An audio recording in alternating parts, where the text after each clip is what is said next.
Conversations for Health, dedicated to engaging discussions with industry experts, exploring evidence-based cutting-edge research and practical tips. Our mission is to empower you with knowledge, debunk myths, and provide you with clinical insights. This podcast is provided as an educational resource for healthcare practitioners only. This podcast represents the views and opinions of the host and their guests and does not represent the views or opinions of Designs for Health, Inc. This podcast does not constitute medical advice. The statements contained in this podcast have not been evaluated by the Food and Drug Administration. Any products mentioned are not intended to diagnose, treat, cure, or prevent any disease. Now, let's embark on a journey towards optimal well-being, one conversation at a time. Here's your host, Evelyn Lambrecht. Welcome to Conversations for Health. I'm Evelyn, and I'm here with Dr. Sam Shay. Welcome, Sam. Hi, good to see you. Good to see you too. It's been a long time. I'm excited to talk to Sam today. He's a functional medicine expert who has dedicated his career to understanding addiction, brain health, and personalized recovery strategies. We'll talk about the neurobiology of addiction, the role of functional genetics, how lab testing can provide deeper insights, and we'll talk about Sam's 5-phase model of addiction, looking at this through a functional medicine lens. And maybe you're thinking, well, I don't work with people who have alcohol use disorder or drug addiction, but maybe you have patients or clients who are addicted to social media, who are workaholics, who are addicted to food. So stay tuned. You'll get valuable tips on clinical applications, testing, and treatment strategies. And Sam, before we start, what's lighting you up this week? Well, I'm also a stand-up comic, and in 2 weeks, I'm going to be performing a show in which 10 of the minutes I'm performing is talking about addiction through a lens of stand-up comedy. I love that. Yeah. That's awesome. Very cool. And you're in Colorado, right? Mm-hmm. Awesome. Now, before we dive in further, just a little background. Dr. Sam Shay solves health puzzles for busy, health-conscious parents, entrepreneurs and professionals, women and adults on the spectrum so they can exit survival mode and reenter community by improving resilience, energy, and brain health through personalized, data-driven genetics and lab testing. He has an extensive and broad academic and clinical background, including 3 bachelor's degrees, a doctorate in chiropractic, Post Graduate Diploma in Acupuncture, 8 years as a functional neurologist with the Carrick Institute before switching full-time to virtual practice in functional medicine. He is certified with the Institute for Functional Medicine and studied with Dr. Kailash of the Kailash Institute for 4 years. Additionally, he has studied nutrition for over 25 years and has an extensive background in mind-body medicine. So, Sam, I'm curious, how did you get into this field? What's your personal story? Well, I got into medicine. I got into health the same way I got into comedy, through tragedy. And it started both actually when I was 6 years old, when both my parents went through a nuclear divorce in which both me and my sisters were caught in the blast radius. One of my sisters, the divorce was so bad, one of my sisters ended up in the hospital with a bleeding stress ulcer. Another sister left the country, and another sister went off in another direction as well. So I dealt with it by coping with an eating disorder, mostly involving sugar, also overeating. And then also I drowned myself in screens, especially video games when I discovered them. And the divorce was pretty horrible. I don't need to go into the details. Let's just say both my parents handled it exactly the wrong way.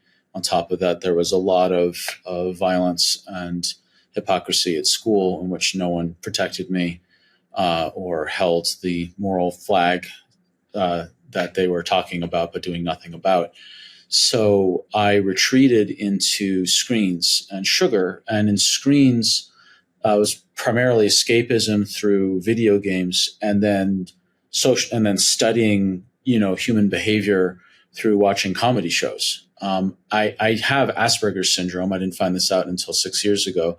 Those of you who are listening to this who knew me back in chiropractic school will be chuckling. It's like, oh yeah, that maps. Yeah, of course it does. And I actually did a 1-hour comedy show called Neurospicy Love, Life, and Comedy on the Spectrum, which is a full 1-hour show available for free on YouTube about what it's like to have Asperger's syndrome. And the connection is that as someone with Asperger's, I wasn't born with social software. And that further perpetuated the difficulties at school and what was happening at home, because I didn't understand what was going on. So I looked to comedy shows like Family Members, Full House, Cosby Show. Obviously, this before we knew anything better, before we knew better about Bill's behavior off camera. And I fortunately did have enough self-awareness to know that Married with Children was an ironic inversion of what a healthy family should be. Simpsons was kind of that hybrid between healthy and distinctly unhealthy family dynamics. And I found that screens and comedy were the only things that gave me some sort of sense of fulfillment when everything in the analog world was not. And I was very, very sick starting at age 6 with crippling insomnia to the point where it stunted my growth. And exhausted. I also got Lyme disease. I didn't realize it till much later, going to summer camp in Maine for 9 summers. And I also was deeply anxious, had a lot of depression and a lot of chronic pain from the injuries I sustained at school, and really bad digestive problems as well. And my medical doctor parents in the 80s didn't know anything about health and just thought I was attention seeking and told me I was making it all up, and they wanted to medicate me into submission. And I, in high school, decided to take control of my own health. Oh, and this is on top of the fact that they were feeding me a low fat, high carb, high gluten, high dairy diet, because they determined, and this is true at age 7, that my cholesterol was too high at age 7. And probably another reason my growth got stunted. And I just took control of my life, of my health when I was a teenager, because I realized my family and the pharmaceutical top heavy from the system that I was being thrust into was not working.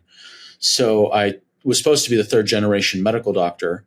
My grandfather was the founding director of the Fels Cancer Research Center, Temple University, in 1937, and he published over 300 research articles, including he was the developer of chemo-oncogenic breast cancer models in mice, and which was the basis of a ton of research in the field of cancer. And my father also is both my parents are doctors, and my father has published 2 books on PTSD and moral injury, which is, his work is good. His parenting was less so. And I was supposed to be a 3rd generation medical doctor, but I just took the hard pivot into natural medicine instead. And then I went through this very long circuitous journey through all sorts of fields of natural medicine.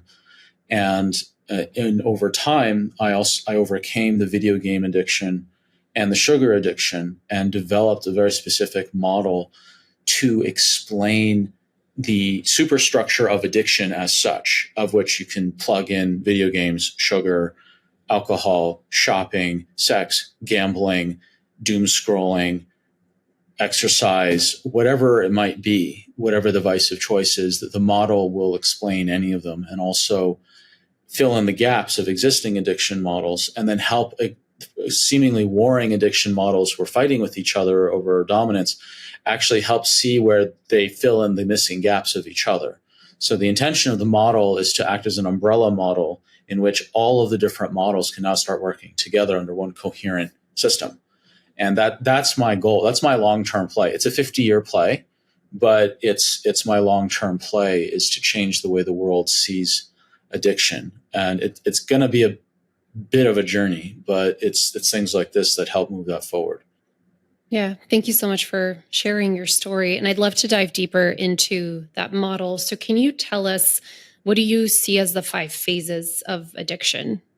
I'd like to start with what addiction is first. Yeah. And so there's addiction. There's a wonderful book called It's Not Okay to Be a Cannibal. And that may sound like a very strange thing to start with, but it's an incredible book by I think the author Poznanovich and Wainwright, and they redefine the term addiction as cannibalism. And the reason why is because mere use of the thing does not an addict make. It's, are you consuming and destroying yourself and your environment and the people around you in the name of that thing? That's addiction. So they're reframing the term addiction into cannibalism in a way that actually makes a lot more sense, and also more optimistic, because we got rid of cannibalism. If you understand addiction as destruction of yourself and those around you in the name of this thing, as opposed to just use of the thing, then addiction makes a lot more sense. And addiction is, there are specific signs of addiction. So, for example, there's using it to anesthetize or numb out. There's not trying to stop and not being able to stop. There's continuing despite problems. There's preferring activities over other things. There's 9 signs by the APA and that define addiction. And it's more of looking at what are the consequences of the addiction to actually know if you're in an addictive state. So there's preoccupation when you're thinking or planning about it. There's withdrawal, which is that there's side effects if you stop. There's tolerance, that you need more and more. You're trying to reduce and stop, but you can't. Giving up other activities, the name of it, continuing despite physical problems. Deception, covering up, like hiding or lying about your consumption. Using it to escape adverse moods, and then risking or losing relationships and opportunities. And those are 9 main signs. I would add, as it relates to video game, it's the video game addiction or screen addiction, there's a couple red flags to really look for. So when we talk about alcohol is kind of one of the most famous types of addictions that are out there. And when I looked up heavy drinking on the CDC, heavy drinking, as according to the CDC, is over 14 standard drinks for males, over 7 drinks for females. Now, standard drinks a week. So meaning that if you're a male and you have 2 drinks a day for 7 days, you are at the border of heavy drinking. If you have a 3rd drink on any one night, you're technically a heavy drinker. It doesn't mean you're an addict. Addict means you're doing all those other 9 things or enough of them. But it's really a red flag. For binge drinking, it's technically defined as over 4 drinks within a 2-hour period if you're a male. So I wanted to find a version for heavy gaming or heavy screening, and I just borrowed it. So if you're playing over 14 hours of video games a week, you are a heavy gamer. Does not mean you're an addict. It means you're a heavy gamer.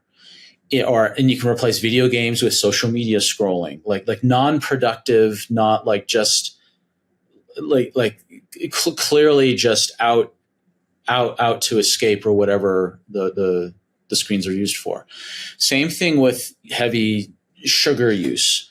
So if you have over 14 servings of let's say a candy bar, if you have over 14 candy bars a week, I'd call you a heavy candy bar user. Now, we're talking to functional medicine docs here, primarily in this audience. Anything over 1 is probably too much for our purposes, because we're trying that our professions help people get optimal. But when I'm talking broadly about the general public, I'm just borrowing, templating from the CDC there on that. And then there's one other red flag that I came up with when it comes to screen and video game usage. It's that if you video game or use screens more hours than you sleep in a given day. And that one's inarguable. I mean, it's bulletproof. So it's like, oh, I got 8 hours of sleep. Yeah, but you gamed for 9. I only watched 5 hours of thing. Yeah, but you only slept 4. It's pretty bulletproof, that one. So I'm giving you the 9 official signs that there's addiction and 3 separate red flags to look for to see if there is a problem. Look deeper. If you see those 3 flags or 1 or 2 of them, look deeper into those 9 signs. And if you understand it's cannibalism, meaning you're destroying things in the name of the addiction, then you understand is it an actual addiction. So that I wanted to start there with definitions, and I actually forgot what your prior question was, which you No, reminded that's okay. Yeah, we'll get into that. And I'm glad you brought up the screen time, because I actually do want to talk about that one more down the road once we've covered some of these other things. So you have a framework that you call Tame the BEAST. Can you talk us through that framework and the phases of addiction? Sure. So when we're talking about addiction, I wanted to create this meta model, as I described before. So it had to be something that's easy to remember, and that the trick, whenever to practitioners who are listening, everyone wants to framework their system. It's the five pillars of this, the triangle of that, the inverted hypotenuse of wellness, whatever. People are trying to create a model. And the ideal way to make a model is the name of the model carries the emotionality of the thing you're trying to present.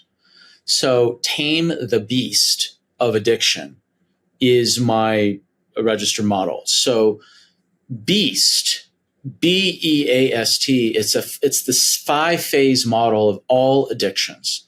And so far, this is maybe a grand claim, I have yet to find a single exception anywhere of someone who is an addict, who's not going through these exact 5-step in order always. And they just keep spinning on it. So I know it's a tall claim, but hear me out. So BEAST. B, it's where addictions start, is they believe a stressful thought. And the most common stressful thoughts that people have are, he, she hurt me, he, she betrayed me, the world is unsafe, the world is too much, there's too much to do, there's not enough time, I'm bored, nobody loves me, the world is I think I said the world is unsafe already, life is unfair, etc. Like thoughts like that. And by the way, the most sinister, stressful thought on that list is I'm bored. And by sinister, I mean it's hidden. People don't realize how stressful the state of boredom actually is. I mean, just watch as you see kids like freaking out that they just can't sit by themselves and they must have something to distract themselves. There's even been famous studies where they tried to digitally detox kids for 2 hours, and the kids just freaked out to the point where they had to give them the iPads back, or they were going to do self-harm. So boredom is the most sinister, stressful thought out there, because on the surface, boredom it's just bored, you're not stressed. No, it's a deeply stressful state. And then people move to E when they believe a stressful thought, they move from B to E. E is they have an emotional, physical stress response. So an emotional, physical stress response would be anxiety, fear, grief, anger, insecurity, nervousness, irritation, sadness, rage, physical sensations in the body like tightness, clenching, tension, heaviness, pain, whatever it might be. So you believe a stressful thought, you feel bad, and then you go to A, which is you anesthetize with a vice. And this is important to see that the vice is step 3, not step 1. The mistake that people new to the field of addiction is they think that the vice is the problem. The vice can create massive, urgent problems, but people addicted to a thing, the vice itself is not the first step of the problem. It's actually step 3. And there is a place to do damage control and to try to contain the vice itself, but just know if you successfully contain the vice but don't work backwards on the emotional, physical stress response and the original belief system that was triggering it, they're just going to cross addict to something else, possibly something that's less destructive, but the addiction cycle will continue. So types of anesthesias I've broken them down into 6 main categories, 6 types of addiction substances or uses. Technology, which is video games, social media, TV, porn, movies, news, Netflix, checking emails, text messages, instant messages, Facebook, smartphone, whatever. The second category is food. everything from overeating sugar, chocolate, bread, ice cream, candy. And there's also the rejection of food, which is anorexia and bulimia.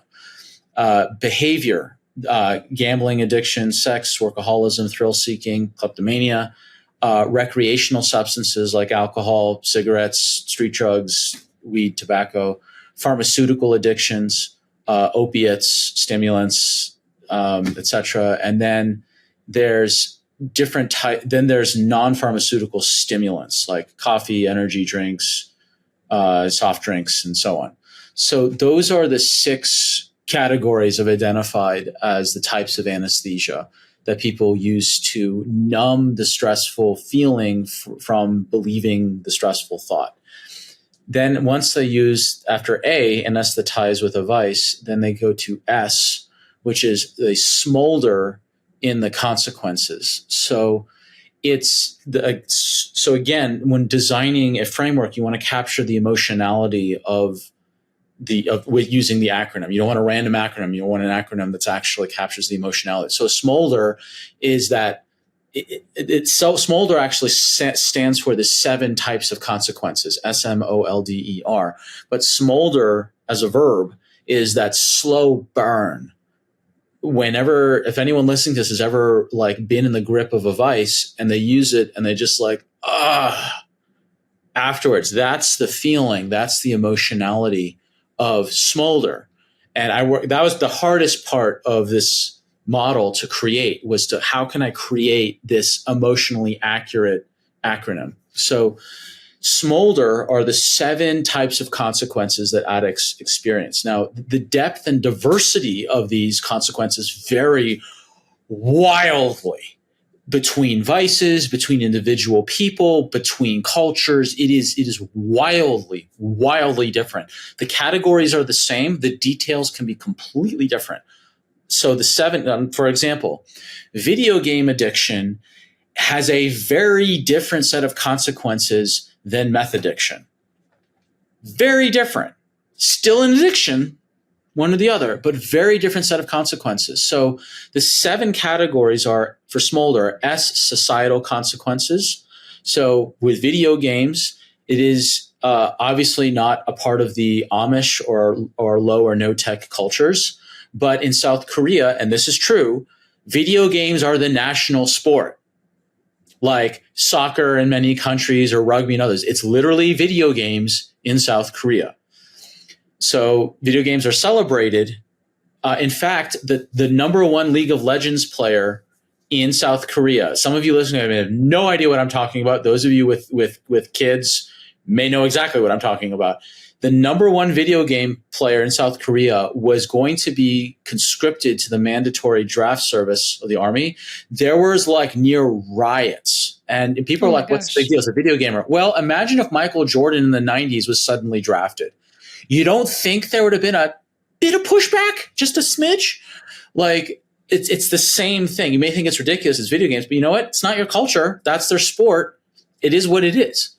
So that's the societal. Then there's M in smolder for monetary consequences. So gambling addiction has a very different set of monetary consequences compared to workaholism.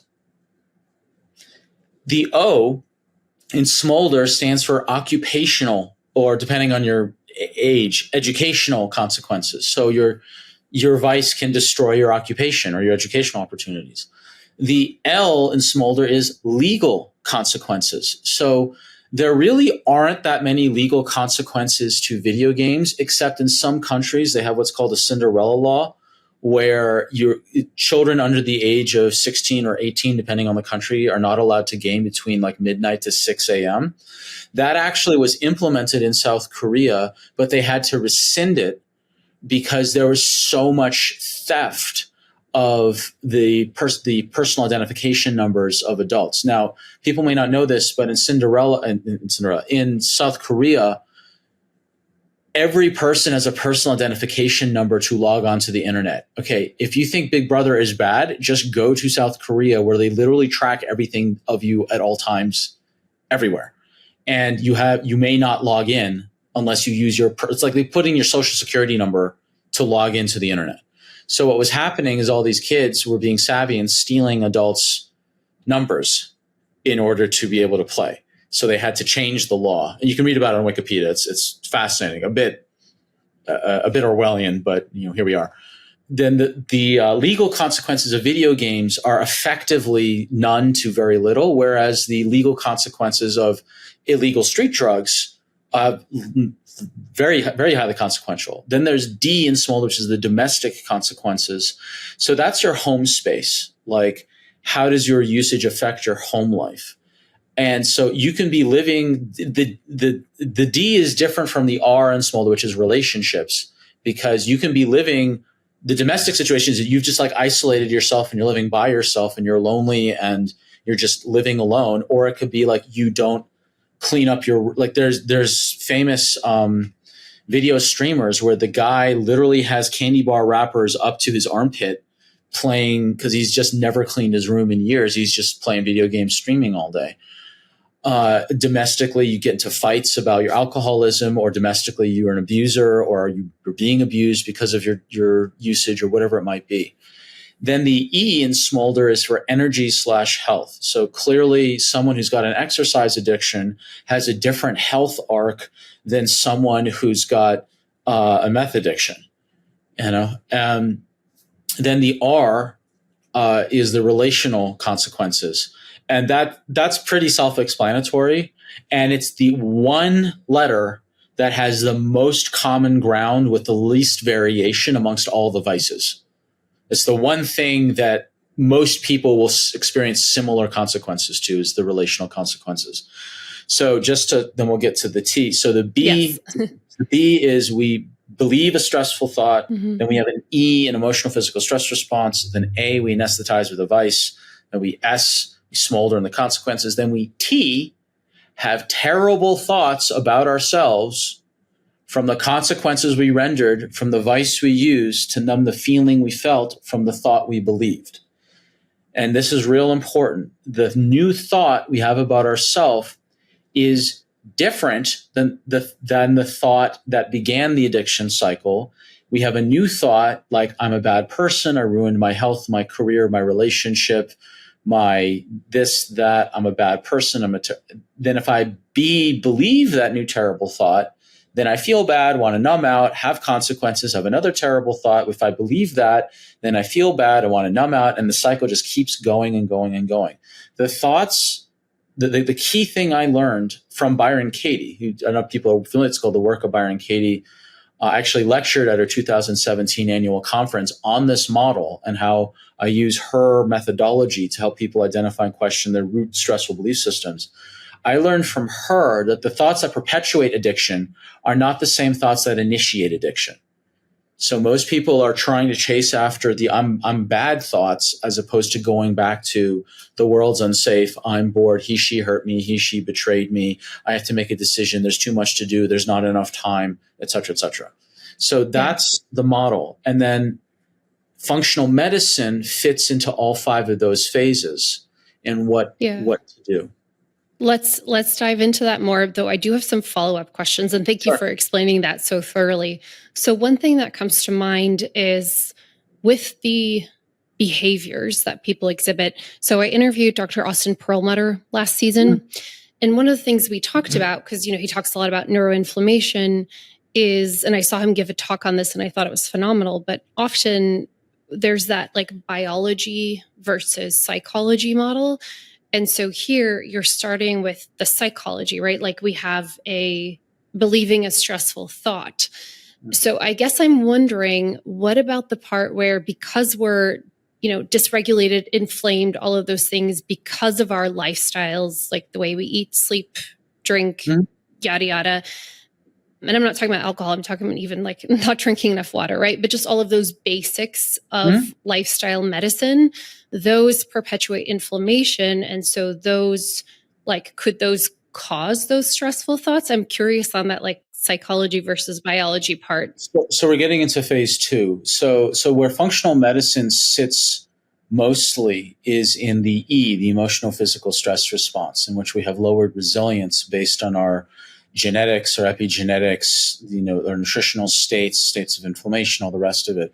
So believing a stressful thought, people can have stressful thoughts, but not everyone who has a stressful thought spins into an addiction.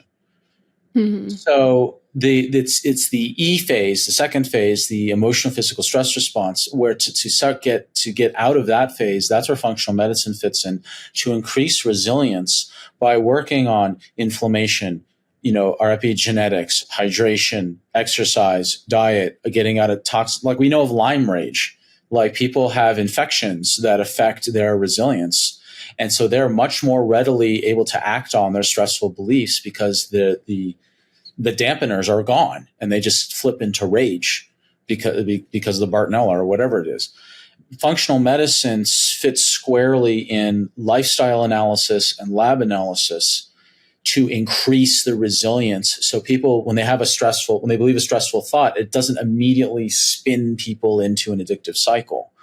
And it's, to me, the biological model is very appropriate, but I would say that it's more about resilience to just the thoughts, the effects of believing a stressful thought. Because if people don't have a stressful belief system, they're not going to spin into addiction. I have not seen that. Their resilience can act as a blockade to spinning into the cycle.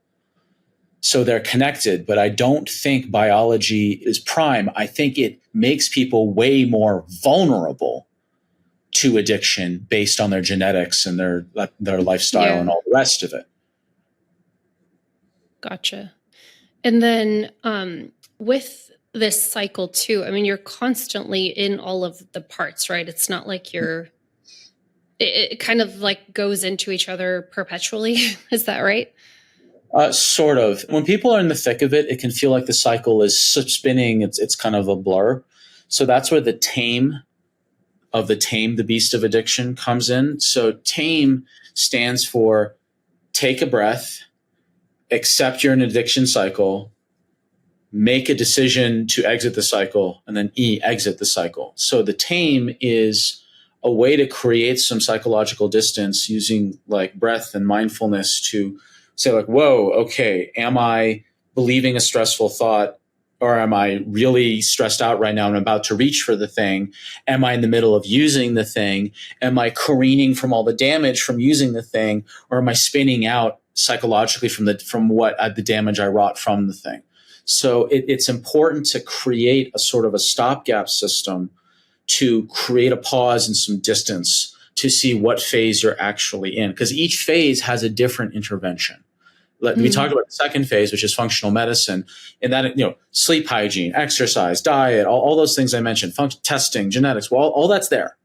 That's there. And if I was looking at belief systems, the top of the cycle, that's where things like the work of Byron Katie, cognitive behavioral therapy, or any number of very, very good systems that actually take the belief by the horns and question it, integrate it, whatever your word is, to deal with the root belief systems. And then to deal with the anesthesia phase.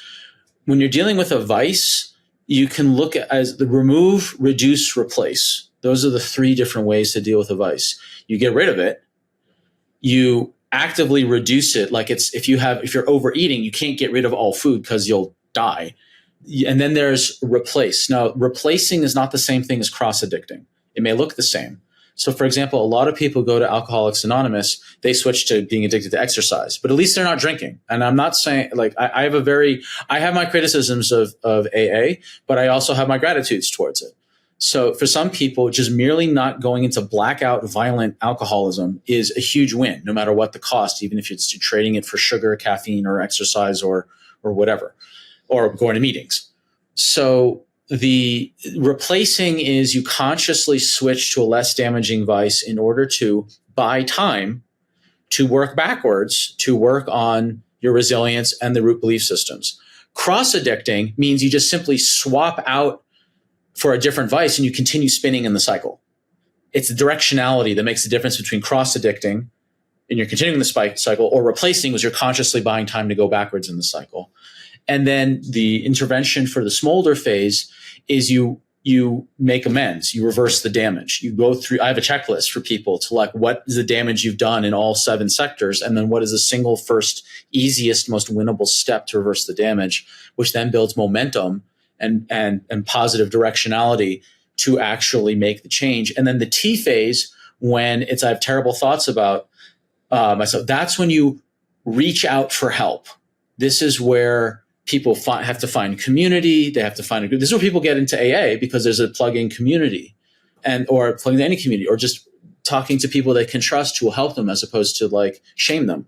So every phase has a different way to be helped. And this is where the different models compete with each other, because most models are like, you have to do this one thing. It's like, okay, that one thing fits over here, but not over here. And so this is why I want to create this meta model, so everyone's tools can slot in appropriately. Right. I have a question about kids and how the model fits kids, because I guess as a kid, you could have the thought that I'm bored, or maybe it's not even a conscious thought, but can you talk more about that part of it? I'm just trying to conceptualize that.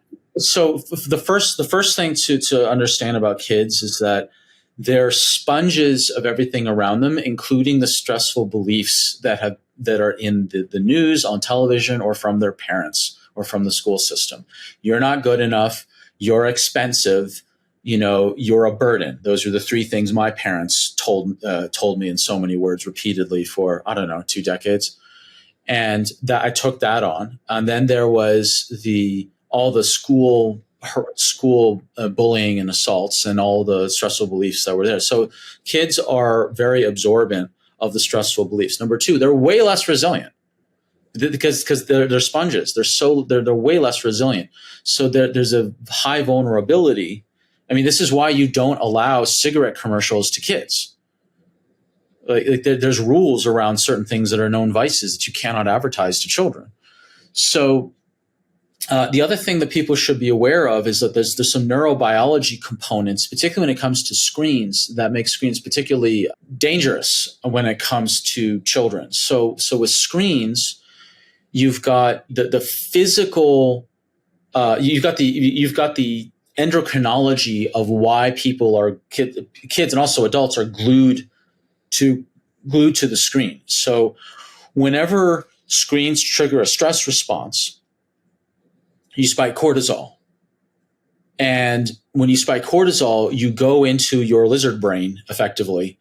And it's like as either largely or marginally, but you start to look for danger and you look at the thing that caused the cortisol spike.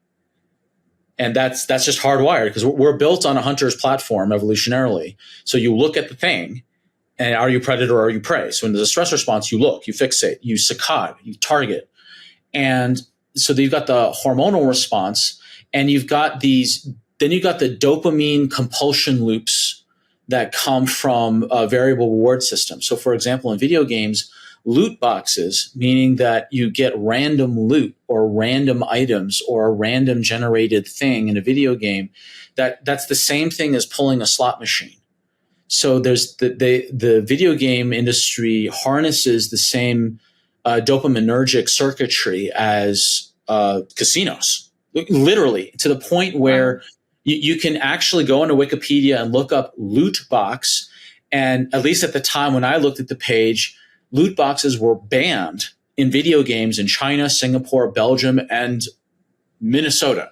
So I don't think you'll ever find a sentence where China, Singapore, and Minnesota are in the same sentence, except for that.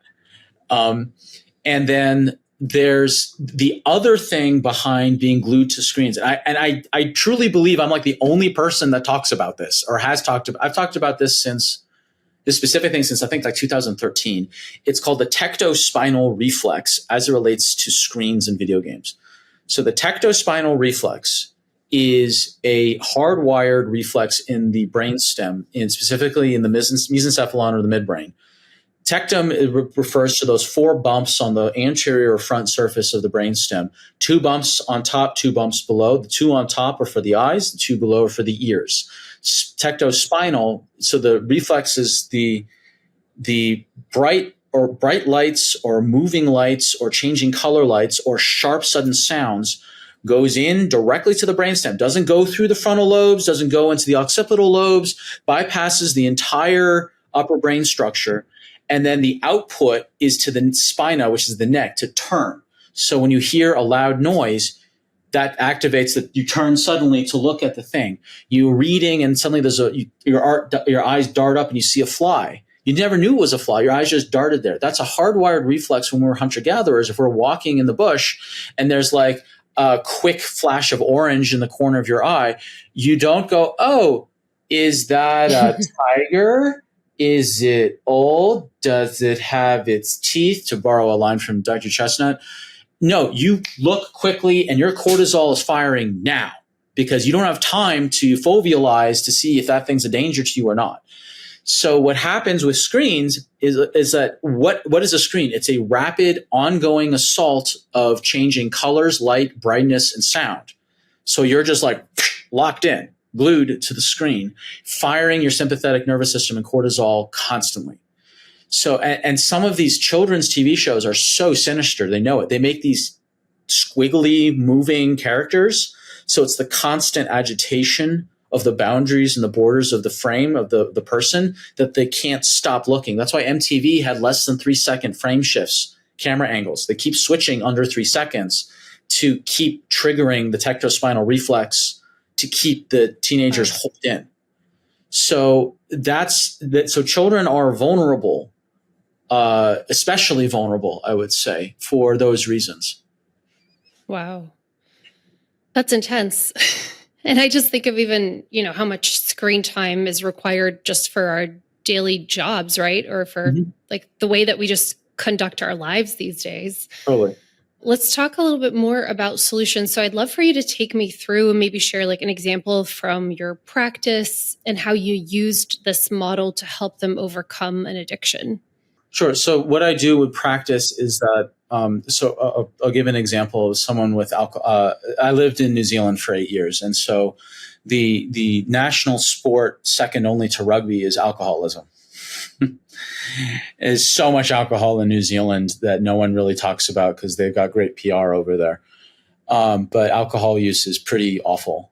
And a mom came to me who was addicted to alcohol, and she wanted to stop because she kept getting really, really angry at her 4-year-old daughter.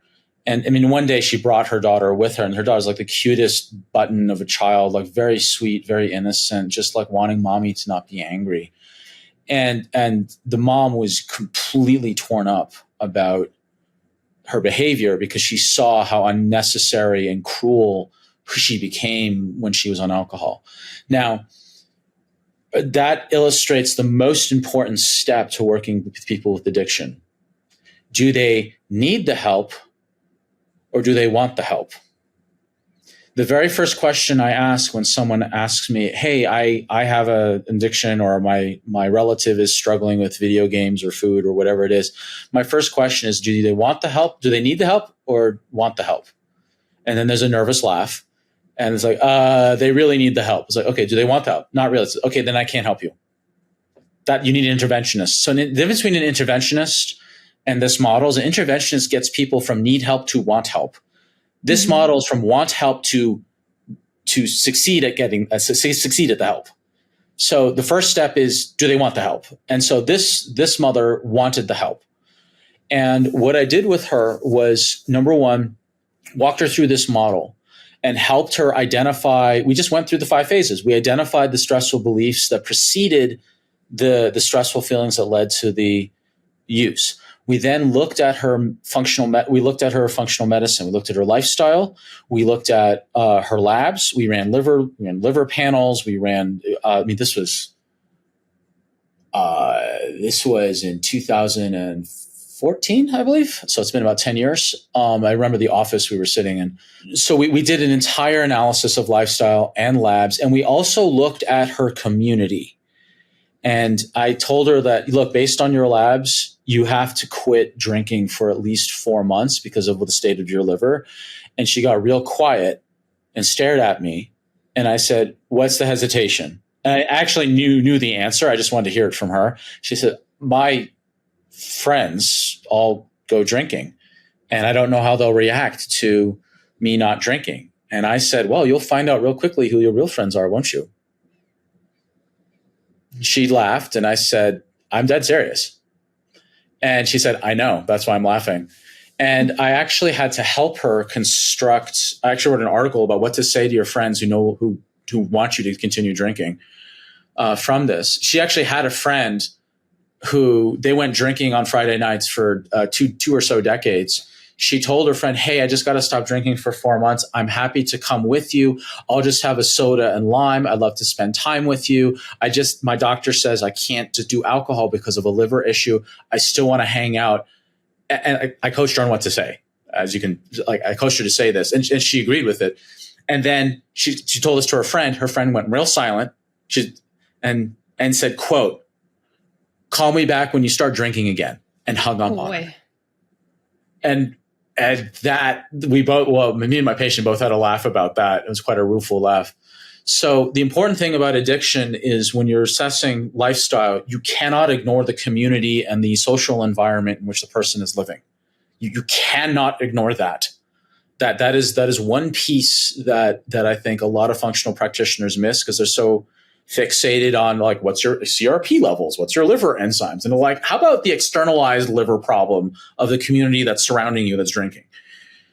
So then we went to the what do you do with the alcohol itself? So we looked at remove, reduce, replace. And in her place, we just had to remove it because her liver enzymes were not good. Like there was not an option to dilly around with this, but the replace was kombucha. I know that may sound trite because I am, in Colorado, near Boulder or whatever, but kombucha I actually have a colleague of mine who is a former alcoholic who brewed kombucha, bottled it in actual beer cans. It's labeled as kombucha because he wanted to normalize kombucha in the breweries as the near non-alcoholic substitute. Because he wanted to make kombucha socially acceptable as a replacement for alcohol while still going out with your drinking buddies. And that's what I referred her to. That's the replacement. So we're down, it's like 1/10 the amount of alcohol, which I was fine with, plus all the probiotics. Now, the tangent, watch out for the high sugar kombuchas, as we can have a whole podcast just on that. Then with the smolder, I gave her that checklist. Like, what's the 7 SMOLDER? What are the consequences you've rendered? What is the smallest, most easiest, most winnable step you can take? And start there. And then the T, which is they reach out for help. She's already doing that with me. And we also identified who are the friends who are positive influence. What is a positive community for her? And the great success story, she got off the alcohol. She stopped getting angry at her kid. She's way better. She refined her group of friends. Like that was a major success story. And we just followed the model. Yeah, that's amazing. I'd love to hear more. I know you're really into genetics and genetic testing with your patients. So I would love to hear more about that. Like, what categories of SNPs are you looking at? How are you prioritizing that? And maybe how the genetics piece fits into all of the lab testing? Sure. So there's some commonality, there's some overlap with addiction, and there's some addictions that have specific SNPs that are particularly problematic. So, for example, you mentioned inflammation of the brain, you mentioned inflammation of the brain as being one of like a principal thing you look for anyone who's struggling with addiction. I 100% agree. And so, if we're going to look at addiction, I want to know, for example, the SNPs of what's their TNF alpha, what's their interleukin 6, the main interleukin 1s that initiate inflammation, and especially I want to look at the interleukin tons to see how well they can put out inflammation. Another gene that I consider very pro-inflammatory, though it's technically the main free radical, it's a rate limiting step for free radical damage scavenging in the mitochondria, is MN-SOD. I consider that I consider that kind of in the same camp as inflammation, even though technically it's about free radical scavenging. And then the VDRs. I mean, to me, I have seen I have seen clinically, and also I went back and checked with the chief scientist who has access to all the data set of the genetics company. I said, I have only seen one case where the VDR1 and VDR2, every single person I've ever seen, with only one exception, who's had chronic issues has had variations in VDR1 and VDR2. And the only person who had an exception had a horrific amount of stress in her life, like child dying type stuff. Everyone else who had ever had chronic issues always had variations in their VDR1s and VDR2s, meaning they couldn't absorb vitamin D into their cells to activate the 3 to 5% of the genome that was related to inflammation control and immunity control. Yes, there's bone density, fine, but mostly vitamin D is really important for immunity and inflammation control. Okay, you answered my question, because I find that to be a common SNP, and I was going to ask if it's just like the vitamin D component and that link, or if there are other associations I don't know about. Yeah, and then there's other genes I look for. I mean, COMT is obviously one that most people look at, because do you have problems breaking down your stress hormones and your dopamine? You're just always active all the time, and your brain is just constantly going. You can't shut it off. You just want to numb it out at any cost possible, like video games and sugar or alcohol or whatever. And then there's other genes that I look for, and for specific afflictions.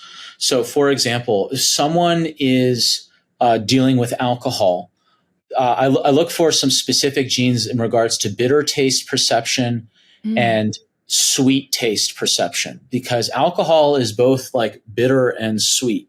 So if you've got the gene variants for bitter, and the specific genes I'm talking about are, if you've got variations in that's called the TAS2R genes, the TAS2R38 genes technically.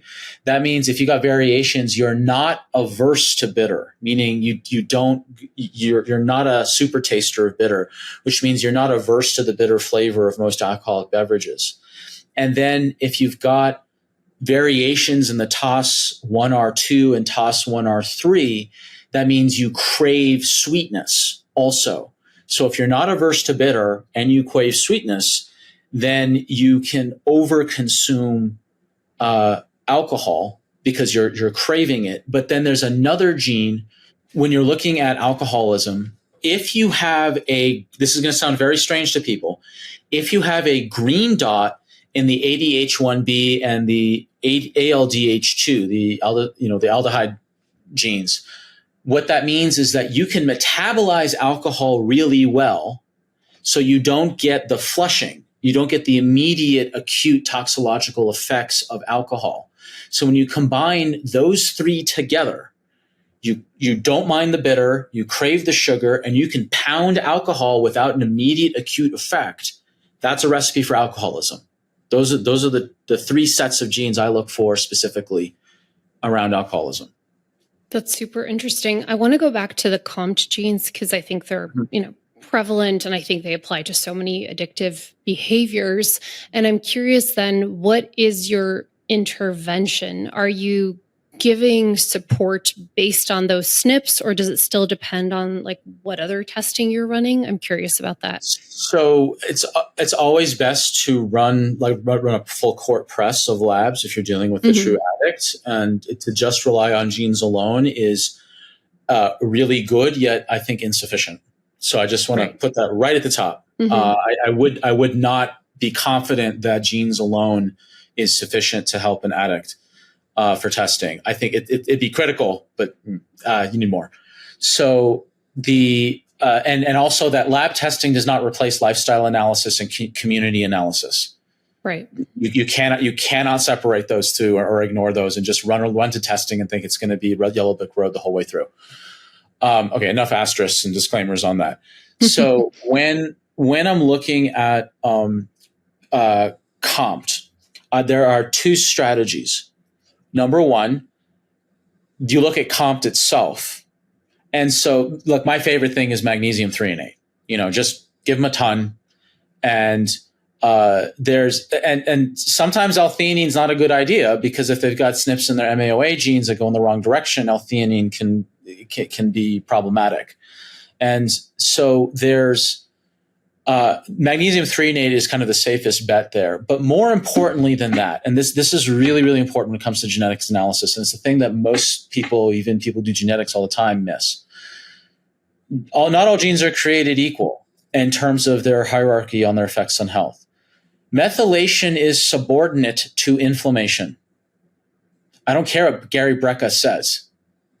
And I don't. And in fact, if you think, oh, them's fighting words, great. Go look up my 3 podcasts on my YouTube channel where I specifically found all the research and rebutted Gary Brecka's totally narrowed scope on his precious 5 methylation genes he pushed on Rogan. Methylation is downstream of inflammation. If you want to fix someone's COMT, in air quotes, fix it, start upstream by helping the inflammatory genes. And by the way, the free radical damage scavenging genes in the mitochondria are also more influence methylation. And the liver detox genes, whether it's GSTP1 or CYP1A2 or whatever, they're at best bidirectional in their influence of methylation. Same thing with VDRs. So to me, methylation is downstream of other things and bidirectional at best with other things. So I don't fixate on methylation. I don't fixate on COMT. I'm happy to chuck in magnesium threonate. Go for it. It's a party in a bottle. Take as much magnesium threonate as your stomach can handle. But do not fixate on a singular gene like COMT because it's fashionable. You have to know the priority of genes. And that would be number 1, inflammation. And then number 2 would be the free radical scavenging genes in the mitochondria, MNSA, GPX1, and catalase. Super interesting. I want to go back because you said, the magnesium L-threonate, and most of the servings of magnesium L-threonate are the 2 grams of it. When you say take a lot of it, I'm just curious, what are you recommending? No, so I was thinking, I'm a comedian kind of at it. It's not the best way to do it. So magnesium, the thing about magnesium, as you know, is it's if you take too much, you have diarrhea. It's one of the safest things you can take. Obviously, you can take too much. You get too much oxygen, too much water. We all know these caveats. I'm a little more sanguine about volume of magnesium threonate when it comes to someone whose COMT is out of control. But again, it's downstream of looking at inflammation. Yeah. So I'm not relying on COMT. I'm looking at, okay, what are the genes that have gone rogue with inflammation? More importantly, what's triggering the inflammation? And then you can go right back to all what you brought up before about Dr. Perlmutter as okay, what's causing inflammation? Is it lectins? Is it this? Is it this? Is it this? Is it this? Is it this? Is it this? And that has complete validity in my worldview. And it's a resilience thing of which genetics is a critical part. And the resilience, the physical body's resilience is the second phase of addiction, not the first phase. It's the belief systems. So, and I don't want to say just focus on the belief systems and ignore your physical body and function. I'm not saying that, but there is an order to things, because people can have as many stressful beliefs as they want and not go into addiction. And then people can say, well, it's clearly the physiology that causes the addiction because the people with weak physiology that have the addiction. It's no, it's just, that's not quite true. If people didn't have these stressful beliefs, that wouldn't even be an issue in the first place. We're almost out of time, and I have some more questions for you that I ask every guest. But before that, just wanted to ask you, and I had literally so many more questions, but we don't have time. But I'm curious, when it comes to the lifestyle practices, what has been maybe your top recommendation for something that you recommend for somebody who is in an active addiction to kind of maybe shake them out of it, for lack of a better term? Okay. Oh, that's actually easy. Oh, that's super easy. Just get the bookends of your day sorted out. Get your sleep hygiene sorted out and get your breakfast morning routine sorted out. Get the bookends right. Get those right. Get your circadian rhythms right. So you wake up, have a and this is going to sound super basic, but people in the thralls of addiction, man, are they out of sorts and on a different world clock. So you get your sleep hygiene dialed in. So you have a stable bedtime and a stable routine, and you get your sleep environment as dialed in as much as possible. And then you wake up and you have a routine. You have a morning routine that is healthy and supportive. So that means water, that means sunlight, that means movement, that means whatever kind of internal contemplative practice, and that means a solid high protein breakfast. That's your morning routine. If you can get the bookends done of the day, then you set yourself up for success for the rest of the day and for the next day. That is actually the easiest answer I have for you. It's easy in theory, I think harder in practice. Yeah. In theory, it's straightforward. Yeah, it's not easy. That's great. So I do ask our every guest 3 questions to close the show. So the first one is, personally, what are your 3 favorite supplements in general that you use for yourself? From a genetic standpoint, the number one supplement that I think is the most valuable from a genetics in terms of influencing the VDR receptors, because that's the thing. Like the VDR receptors, there's so few things that upregulate VDR expression. Sulforaphane. I put it above turmeric, way above turmeric. So sulforaphane is number one.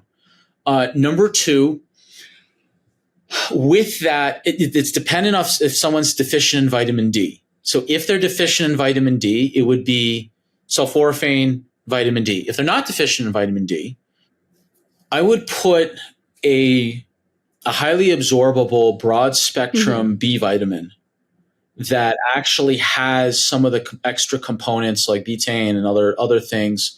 Like it's kind of, to say multivitamin sounds a bit trite, but you know what? I'm a fan of the mitochondria. I did study with Kailash for 4 years, and he's kind of pretty top heavy on the mitochondria stuff. And the third supplement I recommend is chewing more. Chewing more is actually should be number 1. Chewing more is the best supplement you can take, because then you can actually absorb the nutrients better from the food you're eating.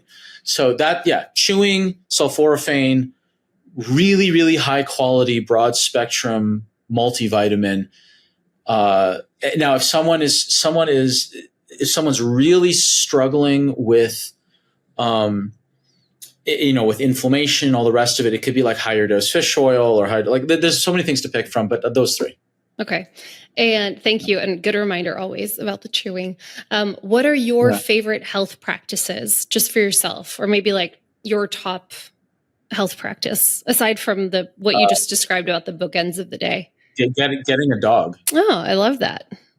Getting a dog. Like my dog who's snoring behind me, she's an adorable little French bulldog named Lily.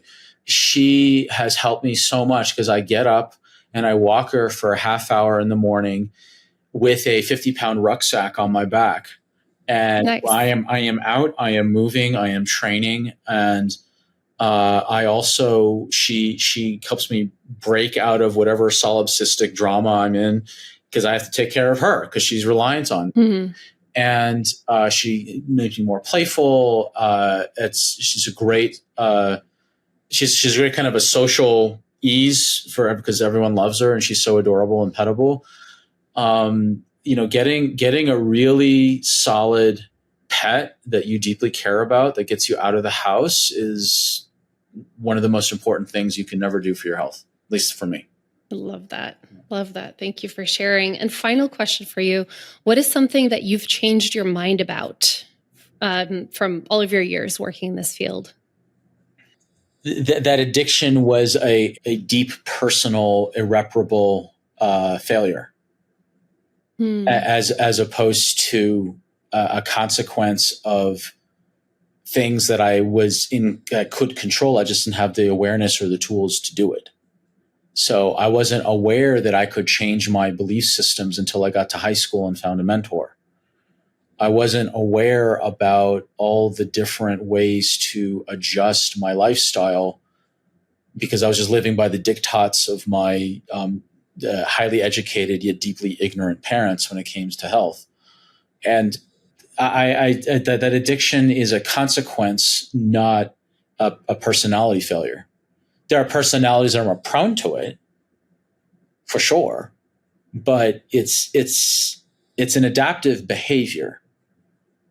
It's a survival coping mechanism that goes sideways and is consequential to oneself and people around them.